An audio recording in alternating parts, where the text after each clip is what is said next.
दुपारी अर्जुन बापाच सकाळी हळूहळू डोळे उघडून पाहताच अदितीची अवस्था अगदी थक्क झाल्यासारखी झाली होती. कारण ती अर्जुन शेकावरच्या छातीवर डोके ठेवून झोपली होती. त्याचा हृदयाचे डोके ऐकताना तिला एक वेगळाच आनंद मिळत होता. पण त्याकडे जास्त लक्ष न देता तिने घाबरून त्याच्या चेहऱ्याकडे पाहिले. अरे देवा, हे काय होऊन बसले? काल दुपारी मी यांच्या खोलीत झोपले होते. आता पाहिले तर मी यांच्या सोबतच रात्रभर झोपले होते. हे तर दारू पिऊन आले होते, त्यामुळे लहान मुलासारखे वागत होते. पण मला काय झाले होते? मी तर शुद्धीवर होते ना. मी त्यांच्या तालावर नाचले, हे कितीपत योग्य आहे? त्यांनी मला मांडीवर झोपून घ्यायला सांगितले म्हणून मी त्यांना माझ्या मांडीवर झोपवले होते. पण कोणत्या मोहात मी स्वतः ह्यांच्या छातीवर जाऊन झोपले? ह्याच्याच ती विचार करत होती. विचारातून बाणावर येत तिने अर्जुनच्या छातीवरून आपले डोके उचलले आणि हळूच त्याच्या मिठीतून स्वतःला सोडवून घेण्याचा प्रयत्न केला. पण त्याने तिला आणखीनच घट्ट जवळ ओढले. अरे देवा, मी ह्यांच्या मिठीतून कशी सुटू? जर ह्यांना जाग आली तर ह्यांचे बोलणे मला सहन होणार नाही. काल तर हे माझ्याशी कसे बोलले होते. आता मी काय करू? मी स्वतः ह्यांच्यापासून दूर राहण्याचा विचार करते, पण हे मला इतके जवळ का ओढत आहेत?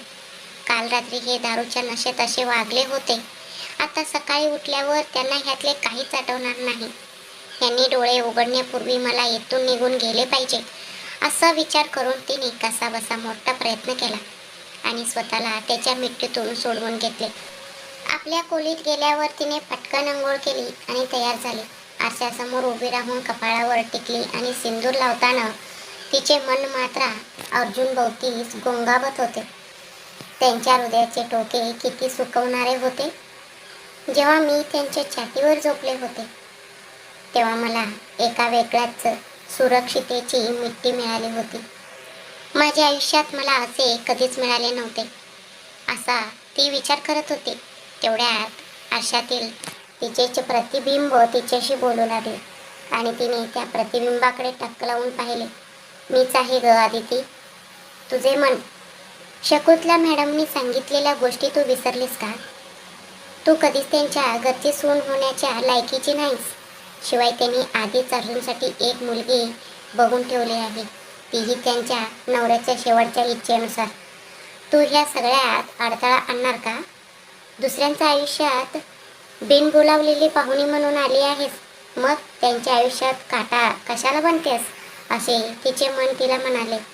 मनाच्या ह्या बोलण्याने तिच्या कानात जणू तापलेले तेल पडल्यासारखे तिला वाटले. तिने मनगट केले आणि म्हणाले, हो, मला अर्जुन सरांपासून शक्य तितके दूर राहिले पाहिजे.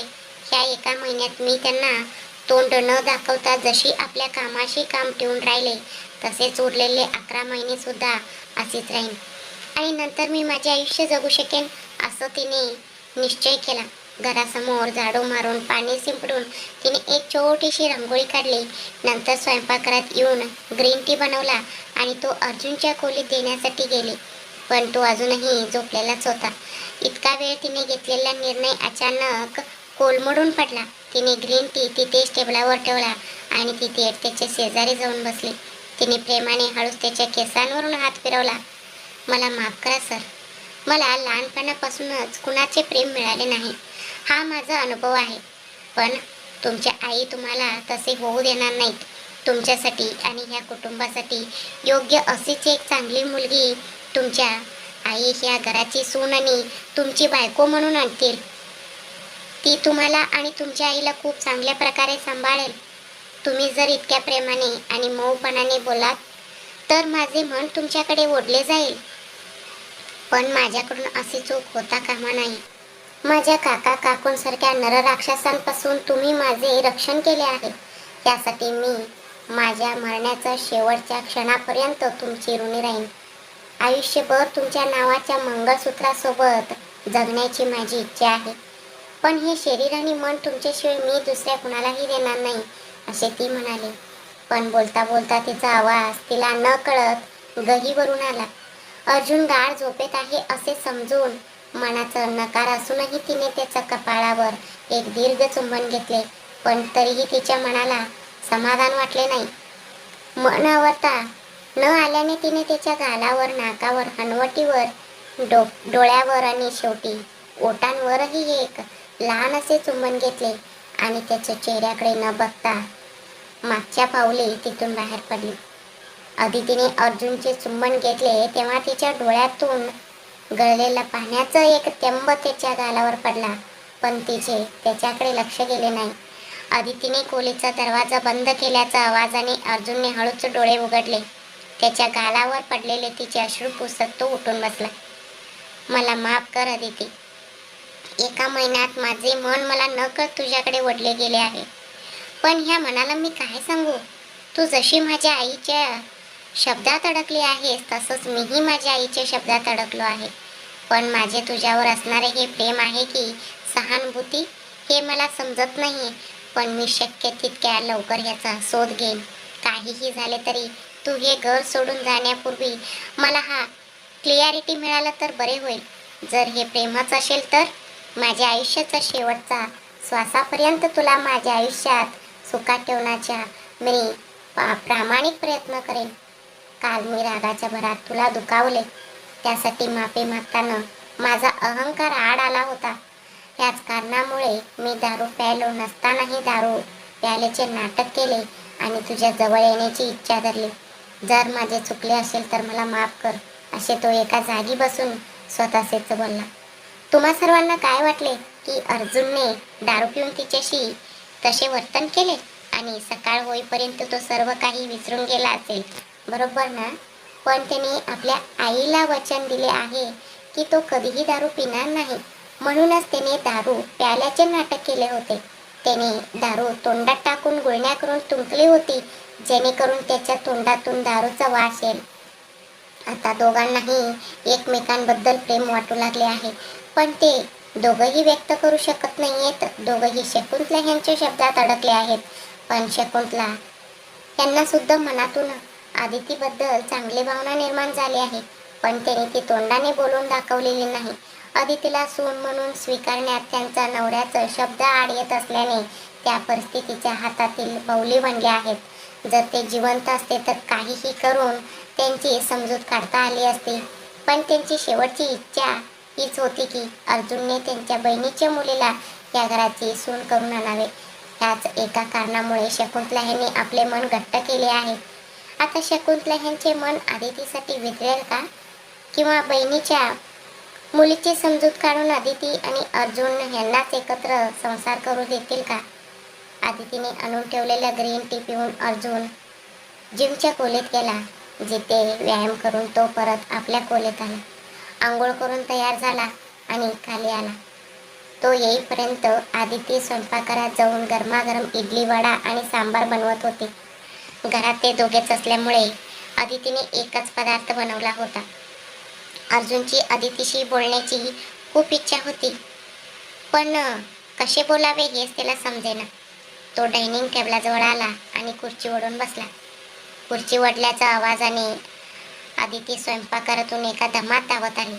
तिने त्याच्यासमोर प्लेट ठेवली, इडली, वडा वाढला, एक लहान वाटी सांबार दिले, शेजारी असलेला काचेचं पेल्यात पाणी ओतले आणि ती त्याच्यापासून थोडी दूर जाऊन उभी राहिली. घरात ते दोघेच असल्यामुळे आदितीच्या हृदयाचे ठोके खूप जोरात पडत होते. काल दुपारी सुद्धा मी ह्यांच्याच खोलीत झोपले होते. त्यांनीच मला आणून झोपवले होते, ते ठीक आहे, पण रात्री मी ह्यांच्या खोलीत कसे झोपले? त्यांना झोप आल्यावर मी तरी उठून यायला हवे होते.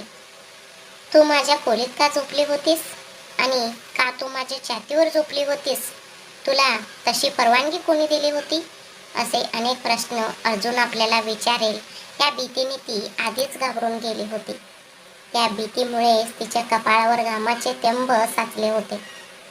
साडीच्या पदराने ती तो घाम पुसत असताना अर्जुनने तिरक्या नजरेने ते पाहिले, पण तो काहीच बोलला नाही. त्याने मनातल्या मनात एक लहान असे हसू आणले आणि नाश्ता करणे सुरूच ठेवले. अर्जुन नाश्ता संपवून तिथून उठला. त्याने जेवलेले ताट घेऊन आदितीने शिंकमध्ये टाकले आणि ती उरलेली भांडी घासत उभी राहिली. खूप वेळ हॉलमधील सोफ्यावर बसलेला अर्जुनला आदितीशी बोलण्याची तीव्र इच्छा झाली होती. मन आवरता न आल्याने तो थेट स्वयंपाकघराच्या दरवाजाजवळ जाऊन उभा राहिला. आदिती भांडी घासत होती. त्याने अत्यंत हळुवार आवाजात आदिती अशी हाक मारली आणि ती उभी होती तिथे जवळ जाऊन थांबला. अर्जुनने इतका मऊ आणि हळुवार आवाजात हाक मारताच आदितीच्या हृदयाचे ठोके वेगाने वाढले. तिचे गाल, नाक आणि कान लाजेने लाल झाले. ह्याचे कारण मात्र तिला स्वतःलाही समजले नाही. तिने त्याच्याकडे पाठ फिरवलेलीच होती. तिने आपली मान खाली झुकवली आणि म्हणाली, बोला सर. आता बोलण्यासाठी शब्दांचं शोध घेण्याची पाळी अर्जुनची होती. तिच्याशी बोलण्याची तीव्र इच्छा आवरता न आल्याने तो स्वयंपाकघरात तर आला होता, पण आता काय बोलावे हेच त्याला सुचेनासे झाले. ते असे तो अडकळत म्हणाला आणि तिने एकदा तिच्या चेहऱ्याकडे पाहिले. आदल्या दिवशी दुपारी त्याने तिचं गळा ज्या ठिकाणी पकडला होता तो भाग अजूनही लाल झाला होता. ते पाहताच तो तिच्या अगदी जवळ आला आणि म्हणाला, माझ्यामुळे तुला खूप त्रास झाला, त्यासाठी मी तुझी माफी मागतो आहे. सॉरी. अदितीला त्रास होत असलेला पाहून अर्जुनच्या मनात कासावीस होत होती. मला माफ करा अदिती. मी तुझ्याशी खूप उद्धटपणे वागलो. कुणीही एका स्त्रीसोबत इतक्या वाईट पद्धतीने वागू शकत नाही. पण मी तुझ्याशी तसं वागलो. माझ्या आईने मला चांगले संस्कार दिले आहेत, पण रागाच्या भरात मी स्वतःवरचा ताबा गमावला. तुझ्याशी मला तसे वागायला नको होते असे म्हणत त्याने तिच्या केसांवरून हात फिरवला आणि मागे वळून न बघता तो तिथून निघून गेला. त्याने केसांवरून हात फिरवून तिथूनच जाताच आदिती तिथे जमिनीवर खचून गुडघ्यांवर खाली बसली. तिच्या मनाला खूप त्रास झाला होता, कारण कालपासून ती खूप गोंधळात पडली होती. घरात सगळे असताना ती आपल्याच विश्वास राहायची, पण आपण गेल्या एका महिन्यापासून अर्जुन सरांना टाळत आहोत. ह्याच गोष्टीमुळे त्यांना एवढा राग आला आहे हे तिला समजत नव्हते. अर्जुनने तिचा गळा पकडला होता तेव्हाही तिला इतके दुःख झाले नव्हते, कारण तिने अर्जुनने बांधलेले मंगळसूत्र दाखवून, त्याला काहीच किंमत नाही का? मी तुझी कोण लागते हे स्वतःलाच विचारून बघ, असे विचारलेले त्याचे शब्द तिच्या मनाला थेट भिडले होते. हो, ते माझे पती आहेत असे तिने मनात किती म्हटले तरी शकुंतला यांचे शब्द आठवून तिला वास्तवाची जाणीव होत होती. त्यांच्यासोबत फक्त एकच दिवस घालवल्यामुळे अदिती अर्जुनला मनापासून खूप जवळ मानू लागली होती. ते फक्त दिसताना इतके उद्धट दिसतात आणि तसे वागतात, पण आपल्या लाडक्या व्यक्तीसोबत ते खूप निष्पापपणे आणि एखाद्या लहान मुलासारखे वागतात हे तिला काल रात्री ते दारूच्या नशेत असताना समजले होते. पण ते दारू प्याले नव्हते हे सत्य फक्त आणि फक्त अर्जुनलाच माहीत होते. डोळ्यात पाणी आणून ती स्वतःशीच म्हणाली, सर, माझ्याशी असे वागू नका. मनाला खूप भीती वाटते. जर माझ्या मनाला तुम्ही आवडलात, या मनाला जर तुम्हीच हवे असाल, तर मी स्वतःची समजूत कशी काढू? ज्या मुलीने कधी प्रेमच पाहिले नाही तिला रमाई एका वरदानासारख्या मिळाल्या आहेत. मी जोपर्यंत ह्या घरात आहे तोपर्यंत त्यांच्यासोबत आनंदाने राहीन आणि त्यांचे प्रेम आठवणींचा कप्प्यात जपून ठेवेन. यापुढे तुमचं आनंदाच माझ्यासाठी सगळ्यात महत्त्वाचा आहे. सर, उरलेल्या 11 महिन्यात मी तुमच्यासोबत जमेल तितका वेळ घालवेन. त्याच आठवणी गाठोड्यात बांधून ठेवेन आणि मरेपर्यंत त्या आठवणींचा बळावर माझे आयुष्य कंटेन. तुम्ही तुमच्या जीवनसाथीसोबत नेहमी सुखात राहा, असं तिने विचार केला. दुसऱ्या दिवसापासून तिने ठरवले की आपण अर्जुन सरांशी फारसे बोललो नाही तरी चालेल, पण एक बायको म्हणून जेव्हा जेव्हा त्यांना गरज असेल तेव्हा त्यांची सगळी कामे आपण करू. पण ह्यामुळे अर्जुन सरांच्या आयुष्यात कोणत्याही प्रकारचा त्रास किंवा अडचण निर्माण होणार नाही याची आपण पूर्ण काळजी घेतली पाहिजे, असे अदितीने स्वतःच्या मनाला समजवले.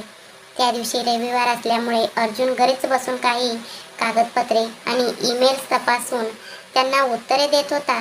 दुपारचे 2 वाजून गेले तरी अर्जुन जेवायला न आल्याने अदिती त्याला बोलवण्यासाठी त्याच्या खोलीत गेली. तिने 2दा दरवाजा ठोठावला. ती अदितीच आहे हे त्याला माहीत होते. आते, असे तो म्हणाला. सर, जेवण, अदितीने थोड्या भीतीनेच विचारले. मला जेवायचे नाही आदित. ऑफिसचे खूप काम आहे आणि ते मला पूर्ण करायचे आहे, असे तो म्हणाला. पण त्याचे कामाच्या नादात जेवण सोडणे तिला योग्य वाटले नाही. सर, जेवण इथेच वाढून आणू का? तिने विचारले. मी जेवल्याशिवाय ही मला सोडणार नाही हे अर्जुनला समजले.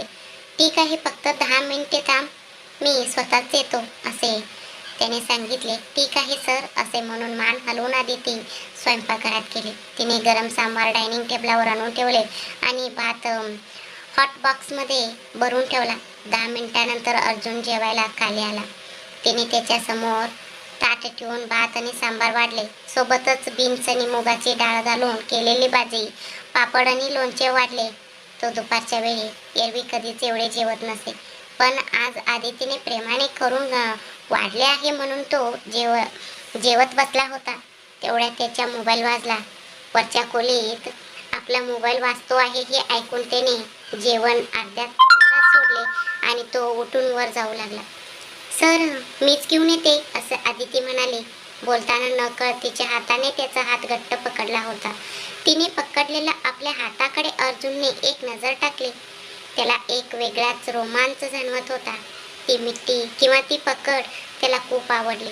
त्याच्या नजरेचा रोख बघून आदितीला आपण काय करून बसलो ह्याची जाणीव झाली आणि तिने झटकन आपला हात मागे घेतला. सॉरी सर, असे म्हणून ती त्याच्या उत्तराची वाट न बघता थेट त्याच्या खोलीकडे धावत सुटली.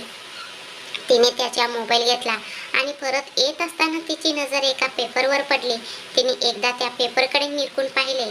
त्या पेपर सोबतच मोबाईल घेऊन ती खाली आली आणि सर, मोबाईल, असे म्हणत तिने तो त्याच्याकडे दिला.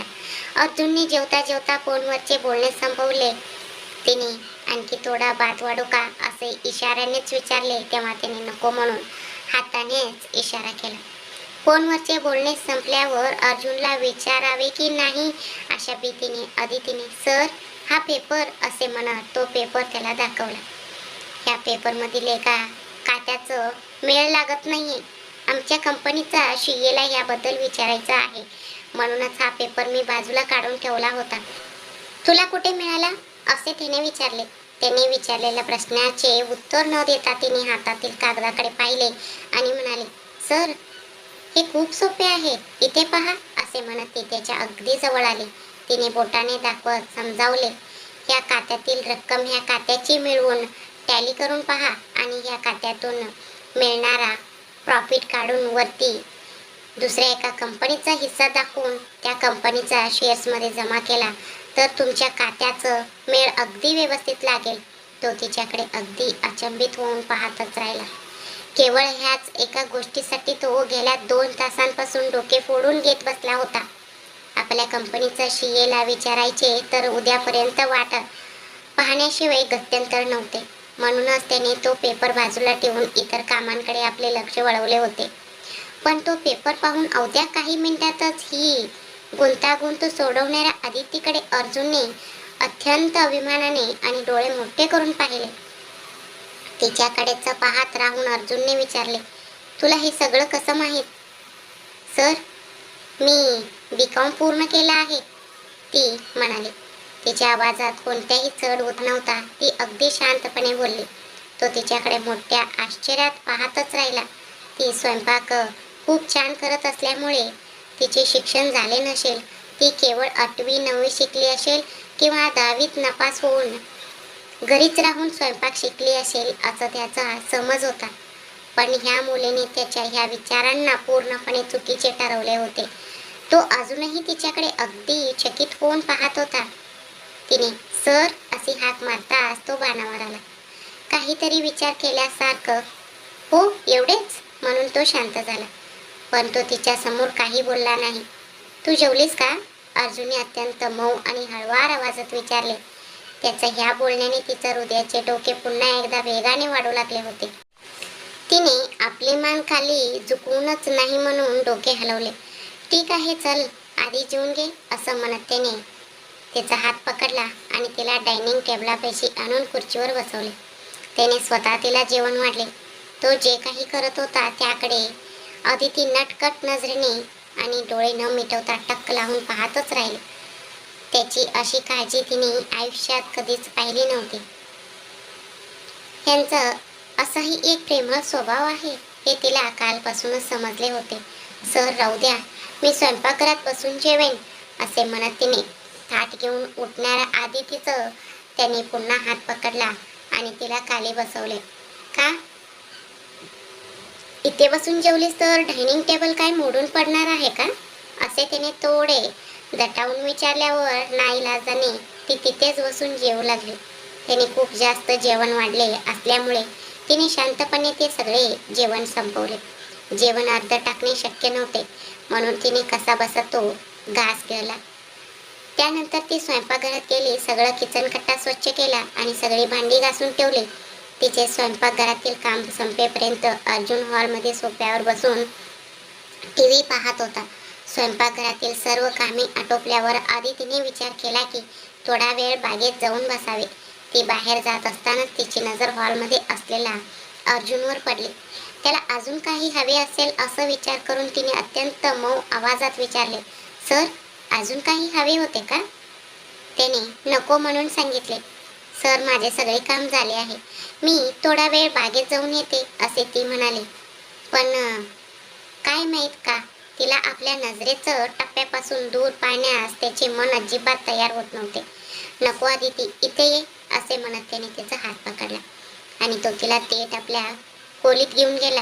ती आपले डोळे गोटीसारखे मोठे करून एखाद्या बाहुलीसारखी शांतपणे त्याच्या मागे मागे पावले टाकू लागली. मागे मागे पावले टाकल्याशिवाय तिच्याकडे दुसरा कोणताही पर्याय नव्हता. काहीही झाले तरी तिच्या मनाने त्याला पती म्हणून स्वीकारले होते. त्याने पूर्वी कितीही मोठ्या चुका केल्या असल्या तरी त्या विसरायला लावण्याची ताकद त्याच्या एका मऊ आणि हळवार बोलण्यात होती. तिला बेडवर बसवून तो स्वतः तिच्या शेजारी बसला आणि म्हणाला, आदिती हे घे, हे पाहिल, ह्या सगळी खात्यांची माहिती आहे, तू मला ह्यातल्या चुका सुधारून देशील का. तिने उलट काहीही न बोलता ती फाईल हातात घेतली आणि ती बेडवरून उठू लागली. त्याने विचारले, कुठे चालली आहेस. सर मी सोफ्यावर बसून हे काम करू का, तिने विचारले.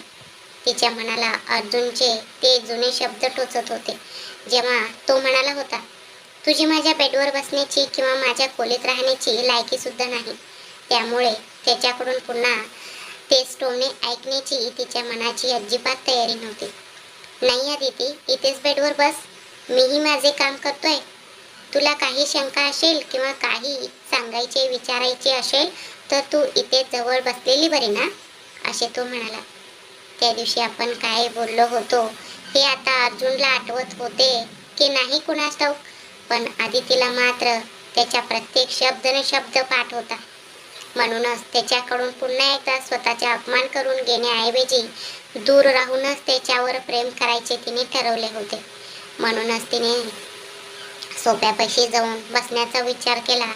इट्स ओके सर, मी सोफ्यावरच जाऊन बसते असे म्हणून तिने 2 पावले पुढे टाकले. तोच त्याने तिचा हात पकडून तिला स्वतःकडे ओढले. स्वतःला सैल सोडलेली आदिती थेट त्याच्या अंगावर जाऊन पडली. दोघांच्या नजरा एकमेकांत गुंतल्या. एकमेकांचे गरम श्वास जाणवतील इतके ते जवळ आले होते. तिचा एक हात त्याच्या गळ्याभोवती होता तर दुसरा हात त्याच्या छातीवर होता. त्याचा हात तिच्या वेलीसारख्या बारीक कमरेभोवती गुंडाळलेला होता. तिच्या त्या बारीक कमरेने त्याला आकर्षित केले होते हे मात्र खरे. आदिती डोळे मिटून त्याच्या स्पर्शाचा आनंद घेत होती. तिचा तो सुंदर चेहरा पाहून अर्जुन स्वतःला पूर्णपणे विसरून गेला आणि त्याने तिला आणखीनच स्वतःच्या जवळ ओढले. तिचे थरथरणारे ते गुलाबी रंगाचे लहान ओठ त्याला खूप अनावर करत होते. त्याने हळूहळू आपले ओठ तिच्या ओठांच्या जवळ आणले. तो तिला चुंबन घेणारच होता इतक्यात अर्जुनचा मोबाईल वाजला. दोघंही एकदम बाणावर आले. आदिती गडबडून उठली आणि सोफ्याकडे धावत गेली आणि फाईल घेऊन बसली. अर्जुनने मोबाईल घेऊन गॅलरीमध्ये गेला. तिकडे सोफ्यावर बसलेली आदिती आपल्या छातीवर हात ठेवून मोठे श्वास घेत होती. ती आपल्या हृदयाचे वेगवान ठोके सामान्य करण्याचा प्रयत्न करत होते. आदिती काय झाले आहे तुला. त्यांच्यापासून दूर राहूनच त्यांच्यावर प्रेम करेन, त्यांची काळजी घेईन, पत्नीचे कर्तव्य निभवेन असे म्हणणारी तू आता हे काय करत आहेस. तुला थोडे तरी शहाणपणा असायला हवे ना. अशा शब्दात तिच्या मनाने आणि बुद्धीने तिला वरडले. सुमारे 10 मिनिटापर्यंत स्वतःला सांभाळण्यात नंतर आदितीने ठरवले की यापुढे मला स्वतःची काळजी घेतली पाहिजे आणि त्यांच्या जवळ गेल्यावर असे वाहून जाता कामा नये असं निश्चय करून तिने फाईल उघडली आणि ती तपासू लागली. बऱ्याच वेळ फाईल पाहत बसल्यावर तिला समजले की कोणत्या चुका कसा दुरुस्त करायचा आहे. त्यानंतर ती ते काम करत बसली. गॅलरीमध्ये फोनवर बोलून झाल्यावर अर्जुनला खरोखरच खूप वाईट वाटत होते. तो स्वतःला विसरून तिच्या ओठांचे चुंबन घेण्यासाठी पुढे सरसवला होता. पण ह्या दरिद्र फोनने येऊन सगळे काही माती मिळवले. तिचे ते सानिध्य मला वेड लावून सोडले. हे मन माझे ऐकतच नाही असे म्हणत तिने स्वतःचे समजूत घातली. केवळ एका महिन्यात ह्या मुलीचा चेहरा न पाहता फक्त तिची पाठ बघूनच मी ह्या मुलीचं इतकं आहारी गेलो आहे हे मला आता कुठे समजते आहे असं विचार करत तो खोलीत परत आला. आदिती सोफ्यावर बसून फाईल पाहत असल्याचे पाहून त्याने तिला पुन्हा त्रास न देण्याचा विचार केला. तो बेडवर जाऊन बसला आणि लॅपटॉप उघडून आपल्या कामात मग्न झाला. तेवढ्यात फाईलमध्ये काहीतरी शंका आल्यामुळे आदिती विचारावे की नाही ह्या विचाराने कासावीस होत होती. पण शेवटी कामाचाच विषय आहे म्हणून धीर करून ती अर्जुनजवळ गेली आणि म्हणाले, सर ही फाईल पहा. ह्या खात्यामध्ये कमी रक्कम दिसत आहे. फायनली टॅली केली तर ह्यात 5 लाख रुपये कमी दाखवत आहेत. कोणती असे त्याने विचारल्यावर ती फाईलमधील ओळ दाखवण्यासाठी खाली वाकले. तेव्हा तिच्या केसांची बळ त्याच्या गालाला स्पर्श करून गेली. पुन्हा एकदा त्याच्या मनाने तिच्या सानिध्याची ओढ धरली. यावेळी मात्र आपल्या मनातून आदितीला सोडण्याचा विचारच नाही असा ताटात त्याने ती फाईल तिच्या हातातून घेतली आणि बाजूला ठेवून दिली. त्याने तिच्या कमरेभोवती हात गुंडाळला आणि तिला थेट आपल्या मांडीवर बसवून घेतले. अर्जुनच्या मांडीवर बसलेल्या आदितीच्या हृदयाचे टोके भीतीमुळे अधिकच वेगाने पडू लागले. तिची कंबर पकडून त्याने तिला हळूच बेडवर झोपवले आणि तो स्वतः तिच्यावर झोपला. भीतीपोटी डोळे मिटून घेतलेल्या आदितीने ते उघडण्याचे धाडस अजिबात केले नाही. भीतीने मिटलेले तिचे डोळे आणि थरथरणारे तिचे ओठ पाहून अर्जुनच्या संयमाचा बांध हळूहळू सुटू लागला होता. तिच्या त्या कापणाऱ्या ओठांनी त्याला आणखीनच स्वतःकडे खेचून घेतले. तो हळूच खाली वाकला आणि त्याने आपले ओठ तिच्या ओठांवर अत्यंत मऊपणाने टेकवले. त्याचं सानिध्याला आणि स्पर्शाला आधीच शरण गेलेले तिचे मन या चुंबनाने विरघळल्याशिवाय राहिले नाही. तिने नकळत अर्जुनच्या डोक्याचे केस आपल्या मुठीत घट्ट धरले आणि ती देखील ह्या चुंबनाला प्रतिसाद देऊ लागली. तिच्या ह्या प्रतिसादामुळे अर्जुन अधिकच उत्तेजित झाला आणि त्याने चुंबन आणखी दीर्घ केले. तिच्या ओठांमधील मध चाखल्यानंतर त्याने तिच्या मानेचा नाजूक भागावर आपल्या ओठांनी चुंबनांचा वर्षाव करण्यास सुरुवात केली. त्याच्या ह्या चुंबनांच्या जादूमध्ये पूर्णपणे वाहून गेलेली अदिती त्याला प्रत्येक स्पर्शात साथ देऊ लागली. अर्जुनने अदितीच्या शरीरावर चुंबनांचा वर्षाव करत तिच्या साडीचा पदर बाजूला सारला. तिच्या शरीराला मनासारखे कुरवाळत त्याने तिच्या कमरेभोवती गुंडाळलेले कपडे हळूहळू दूर केले. तिच्या दुधासारख्या गोऱ्या रंगावर तो पूर्णपणे प्रेमात पडला होता. तिच्या बेंबीवर आणि पोटावर तो मनासारखे चुंबन घेत राहिला. दोघांनाही सभोवत्याचं जगाचे भान राहिले नव्हते. अर्जुनला आपण काही चुकीचे करत आहोत असे अजिबात वाटत नव्हते. ही माझी आहे. मी जिच्या गळ्यात मंगळसूत्र बांधले आहे ती माझी बायको आहे. त्याच भावनेने तो तिला प्रेमाने जवळ घेत होता. तर अदिती देखील त्याच्या स्पर्शात हळूहळू विरघळत त्याला पूर्ण साथ देत होती. तिच्या पायांच्या बोटापर्यंत पोचून तो तिथेही चुंबन घेऊ लागला. तिच्या शरीराच्या प्रत्येक भागाला मनासारखे कुरवळल्यानंतर प्रणयाचं पूर्व खेळाचा खेळ संपून जेव्हा ते दोघे प्रणयाच्या सर्वोच्च शिखरावर पोचणार होते अगदी त्याच वेळी अदिती अचानक भानावर आली. तिच्या कानात शकुंतला यांचे शब्द एखाद्या पडसादासारखे घुमू लागले. तिने आपली सगळी शक्ती एकवटली आणि अर्जुनला मागे ढकलले. स्वतः कोणत्या अवस्थेत आहे याचा विचार न करता ती धावतच आपल्या खोलीत गेली आणि तिने दरवाजा आतून बंद करून घेतला. आपण काय करत होतो ह्याचे भान अर्जुनला आले असले तरी अदितीने अशा प्रकारे आपल्याला स्वतःपासून दूर ढकलणे त्याच्या मनात खटकले. त्यामुळे त्याच्या मनाला खूप वाईट वाटले. त्याने बेडवर पडलेले तिचे कपडे पाहिले.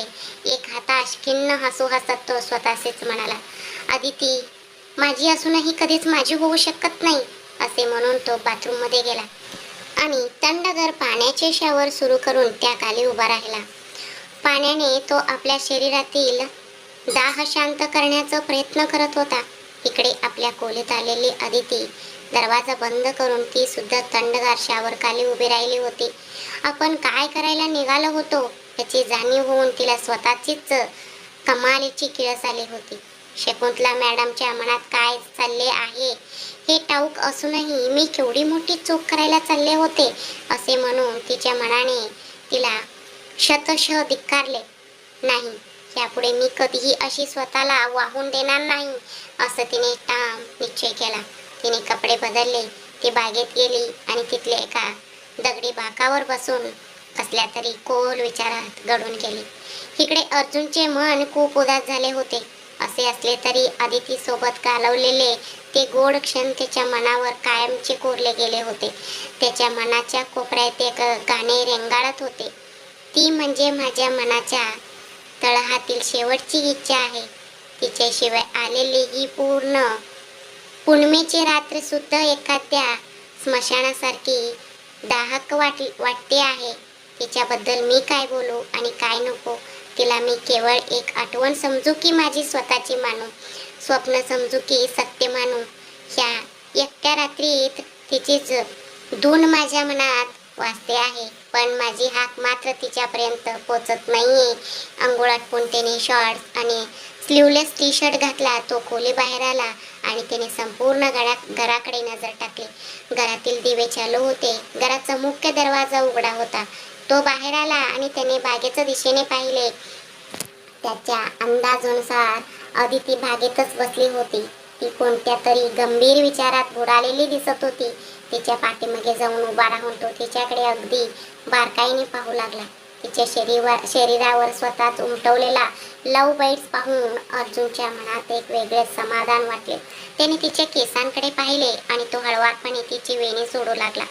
अदिती आंघोळ करून कपडे बदलून तशीच बाहेर आली होती. तिचे केस अजून ओले आहेत याचे तिला भानच नव्हते. अर्जुनने तिचे केस हवेत मोकळे सोडले तरीही ती आपल्याच विश्वात हरवलेली होती. ती नेमकं काय विचार करत आहे हे अर्जुनला माहीत नव्हते असे नाही. जेव्हा त्याने तिच्या खांद्यावर हात ठेवला तेव्हा ती दचकून मागे वळली. समोर अर्जुनला पाहून तिने सुटकेचा श्वास सोडला आणि ती त्याच्यापासून 2 पावले दूर जाऊन उभी राहिली. तिच्या जवळ येऊन तिच्या समोर उभे राहत त्याने तिचा हात पकडला आणि तिला पुन्हा त्या दगडी बाकावर बसवले. अदिती मान खाली घालूनच बसली होती. तिच्या मनात स्वतःबद्दलच एक अपराधीपणाची आणि किळसावणी भावना निर्माण झाली होती. ते माझ्याबद्दल किती कनिष्ठ विचार करत असतील या विचाराने तिचे डोळे भरून आले. त्याने आपल्या बोटाने तिची हनवटी धरून तिचा चेहरा वर केला. तिचे पाणवलेले डोळे पाहून त्याचे मन हेलावले. आपल्यामुळे ती या मानसिक त्रासातून जात आहे हे त्याला समजले. अदिती इकडे बघ, त्याने हाक मारली, पण तिने आपल्या पापण्या कालीच झुकवून ठेवल्या होत्या. अदिती प्लीज माझ्याकडे एकदा बघ ना असे म्हणताना अर्जुनचा आवाजही दुःखाने भरून आला होता. त्याचा तो हळवा आवाज ऐकून अदितीने मान वर केली आणि एकदा त्याच्याकडे पाहिले. त्याच्या डोळ्यात पाणी पाहून ती घाबरली आणि म्हणाली, सर काय झाले, तुम्ही का रडत आहात? मग तू का रडत आहेस, त्याने उलट प्रश्न केला. असे काही नाही सर, उगीच थोडे वाईट वाटले, बाकी काही नाही, तिला स्वतःकडे वळत अर्जुन म्हणाला. अदिती मी तुझ्याशी तसे वागलो म्हणून तुला वाईट वाटले का? त्याच्या स्पर्शाने आणि सानिध्याने जर मन वेडावून जात असेल तर ती चूक कशी असू शकते असं विचार ती मनात करत होती. पण तिने हे तोंडाने बोलून दाखवले नाही. बोल ना अदिती, अर्जुनने पुन्हा विचारले. नाही सर, टाळी एका हाताने वाजत नाही ना, जे काही झाले ते आम्हा दोघांमुळे झाले आहे. अदिती ते असे म्हणत तो काहीतरी बोलणार होता इतक्यात त्याला थांबवत ती म्हणाली, नको सर, काही बोलू नका. शकुंतला मॅडमने तुमच्यासाठी आधीच एक मुलगी निवडून ठेवली आहे आणि ती तुमच्या वडिलांची शेवटची इच्छा सुद्धा आहे. प्लीज तुम्ही तिच्याशी लग्न करून तुमच्या घरच्यांची इच्छा पूर्ण करा. सर, मी तुमच्या आयुष्यात मध्येच आलेली मुलगी आहे आणि मध्येच निघून जाईन. मला माझ्या नशिबावर सोडून द्या, असे म्हणत ती तिथून जाण्यासाठी उठली. पण तिला एक पाऊलही पुढे टाकता आले नाही. तिचा हात अजूनही अर्जुनच्याच हातात होता. त्याने तिला झटकन स्वतःकडे वळले आणि घट्ट मिठीत घेतले. आदिती, प्लीज मला सोडून जाण्याच्या गोष्टी करू नकोस. त्याचा गळा दाटून आला होता. तिलाही त्याला सोडण्याची अजिबात इच्छा नव्हती, पण सोडण्याशिवाय दुसरा पर्यायही नव्हता. आपल्या खोलीत तिने जो ठाम निश्चय केला होता तो अर्जुनचे हे दुःख पाहून विरघळून गेला. ती त्याच्या पाठीवर प्रेमाने हात फिरवू लागली. अर्जुन तिला आणखीनच घट्ट जवळ वळू लागला. तेव्हा ती हळूच म्हणाली, सर, आपण बागेत आहोत.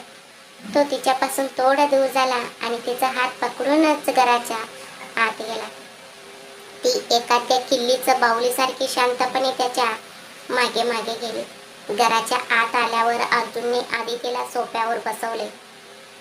तिचा हात हातात घेऊन तो म्हणाला, आदिती, मी आईशी किंवा माझ्या आत्याच्या मुलीशी याबद्दल बोलू का? तू मला स्वीकारशील का? तुम्ही त्यांना काय म्हणून सांगणार सर? प्लीज ते काम मात्र अजिबात करू नका, कारण तुम्ही तुमच्या आत्याच्या मुलीशी लग्न करावे हीच तुमच्या वडिलांची शेवटची इच्छा होती. ते जर जिवंत असते तर आपण त्यांची समजूत काढू शकलो असतो, पण आता ते आपल्यात नाही. त्यांच्या आत्म्याला शांती मिळावी असे वाटत असेल तर तुम्ही तुमच्या आत्याच्या मुलीशी लग्न करणेच योग्य आहे, असं म्हणणाऱ्या आदितीचे अश्रू तिच्या परवानगीशिवाय गालावरून गळू लागले. तिचा गळा पूर्णपणे दाटून आला होता. तिचा हात अजूनही आपल्याच हातात धरून ठेवलेल्या अर्जुनने तिचे ते अश्रू पुसले. आदितीचे मन खरोखरच वारंवार चंचल होत होते. तिचे मन अर्जुनला पती म्हणून त्याच्या सानिध्याची ओढ धरत होती. त्याच्या काळजीची आस लावून बसले होते आणि त्याच्याकडे थोडे तरी प्रेम मागण्यासाठी आसुसलेले होते.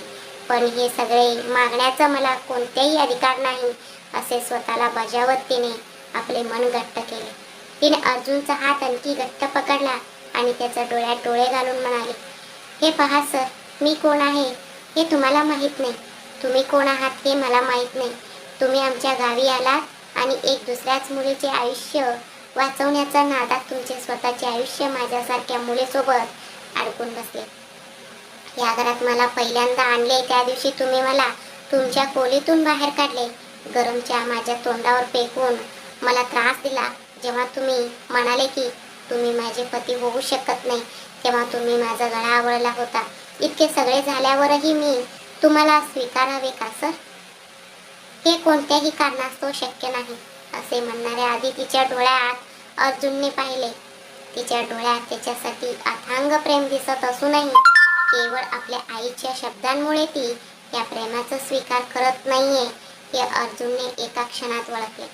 त्याने तिला पुन्हा एकदा घट्ट मिठीत घेतले. अदिती, स्वतःहून माझ्याकडे येऊन तिच्या प्रेमाची कबुली देईल असे मी करून दाखवेन, असा त्याने मनात निश्चय केला. आदितीने देखील अर्जुनच्या ह्या मिठीला नकार दिला नाही. उद्या शकुंतला मॅडम परत येत आहेत, त्यानंतर मी आणि अर्जुन सर एकमेकांसमोर येणे खूप कमी होईल, असा विचार करून ती आपल्या पतीचा मिठीच्या मनापासून आनंद घेत होती.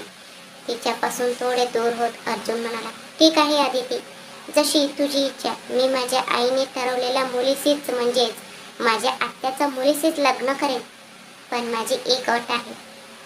सांगा सर, तिने विचारले. ह्या घरात आल्यावर तू जसे माझे कपडे इस्त्री करून देत होतीस ह्या पुढेही तसेच करून दिले पाहिजेस. माझ्या आवडीनिवडी आणि गरजा तुला सांभाळाव्या लागतील. मी ऑफिसला जाईपर्यंत तू माझ्या नजरे आड होता कामा नये. आणि आता तुझ्यासाठी आणखी एक नवीन काम आहे, ते म्हणजे यापुढे तू मला ऑफिसमध्ये दुपारचे जेवण आणून द्यायचे आणि आजसारखे ऑफिसमधील माझे काही कामही करून द्यायचे. संध्याकाळी 4 वाजता मी तुला परत घरी पाठवून देईन, तो म्हणाला. त्याची एवढी मोठी यादी ऐकून आधी तिला समजले की त्यांना तिला सतत आपल्या सोबतच ठेवायचे आहे. म्हणूनच ते सगळे सांगत आहेत. हे समजून तिचे मन आधी आनंदी झाले, पण लगेचच हे फक्त अर्जुन सरांचे लग्न होईपर्यंतच आहे ह्या विचाराने ती उदास झाली.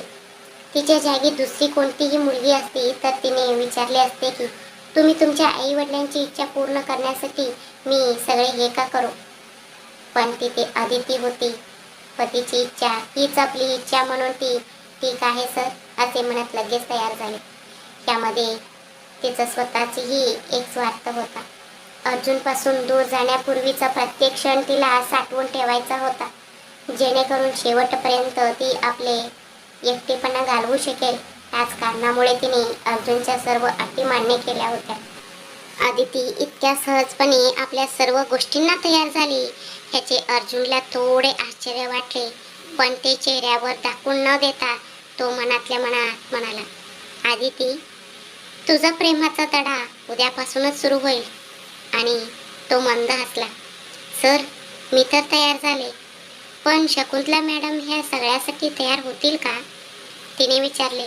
त्यावर अर्जुन म्हणाला, ते सगळे मी बघून घेईन, तू काळजी करू नकोस. आणि तिच्या गालावरून हळवार हात फिरवून म्हणाला, आज तुझा नवरा खूप आनंदी आहे, काहीतरी गोड पदार्थ बनव, जमले तर गुलाबजाम बनव, मला ते खूप आवडतात असे सांगून तो तिथून निघून गेला. तो गेलेल्या वाटेकडे पाहत राहिलेल्या आदितीला आता वाटू लागले की आपण त्याच्या अटी मान्य करून काही चूक तर केली नाही ना. त्यांच्याजवळ आल्यावर वाहून जाणारे मी जर ह्यापुढे त्यांच्यासोबत दिवसातील काही तास घालवले तर माझ्या मनातले प्रेम माझ्या तोंडून बाहेर पडेल अशी तिला शंका आली. पण तरीही तिने स्वतःला समजावले, माझे मन माझ्या नियंत्रणात राहिले म्हणजे झाले. आणि त्यांनी एवढ्या अटी घातल्याच आहेत ते आपल्या आत्याच्या मुलीशी लग्न करण्यासाठीच ना. ती ह्या घरात पाऊल ठेवेल तशीच मी येथून बाहेर पडेन असं एक मोठं सुस्कार सोडून ती स्वयंपाकघराकडे निघाली. अर्जुनने सांगितल्याप्रमाणे तिने गुलाबजाम बनवले आणि त्यासोबतच खाण्यासाठी छान बेत होईल म्हणून पनीर पुलाव सुद्धा बनवला. त्याच्या खोलीपाशी जाऊन तिने सर म्हणत दरवाजा ठोठावला. आते आदिती त्याने हाक मारली. त्याचा तो आवाज ऐकून ती मुलगी जणू स्वतःलाच हरवून बसली. आधी जो तोंड उघडले की टोमणे मारायचा तो आज इतक्या गोड आवाजात आपले नाव घेतो आहे ह्याचे तिला मनातून खूप सुख वाटत होते. पण ते चेहऱ्यावर दाखवून न देता बाणावर येत ती म्हणाली, सर जेवण तयार आहे या, फक्त 5 मिनिट असे म्हणून तो बाथरूममध्ये गेला आणि तोंड धुवून बाहेर आला.